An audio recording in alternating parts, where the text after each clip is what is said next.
or even sometimes when we get into the hospitals, the medical staff, the nurses, will have their own story, their own theories that they have built up for their own selves about families. So coming with a mind free of assumptions, free of prejudice, and knowing that we're going to talk to a human being that is going is experiencing loss and is grieving, and just going there knowing that. That's all we need to know. And of course, if we need to know if there is suitability for donation, or depending on the case that we're looking at, sometimes we really just need to ask for timing, for evaluation, or stuff like that. I think doing it in a way where we can really take our mind from all the stereotypes and the assumptions, we show respect to the family, meet the family where they are. And on the other hand, going in with all that knowledge and expecting a certain response from a family, I think is horribly detrimental to the entire process and to the family. Mm-hmm. You know, as far as going in with certain biases or having your own biases, I think the best thing is just to be cognizant of your own biases. We all have them.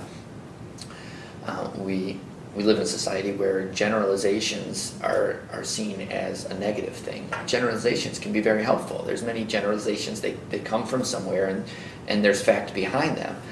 But it's much more important to know there's an exception to the rule. And if you treat every case as the exception to the rule, I think your outcome is going to be much better. I think it's being honest with yourself and recognizing that they exist. We all have biases of some sort. We all grew up in some sort of different background with different influences, continued influences, different life experiences that might direct us one way or another, to acknowledge that those exist. And I don't even know if a lot of those you can completely set them aside. It's just being aware of them. And there's lots of things that you go into that room and if you're aware of them, you cannot let them impact the outcome.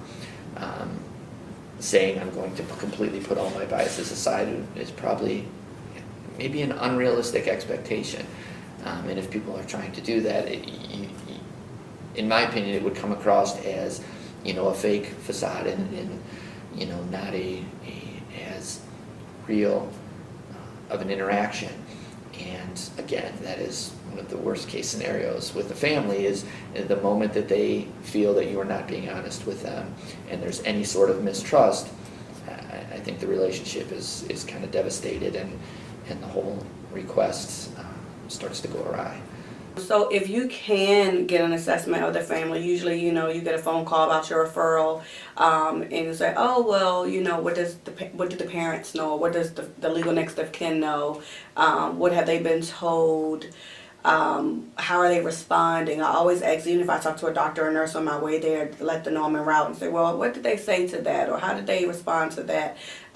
It helps a lot just to kind of know where they are. Sometimes people are medically inclined, so they get it, even though it's hurtful still to them. And then sometimes people totally don't understand, what's going on. So it kind of gives you just a little leeway in how much support you probably should give starting off, or how much education they really need to get.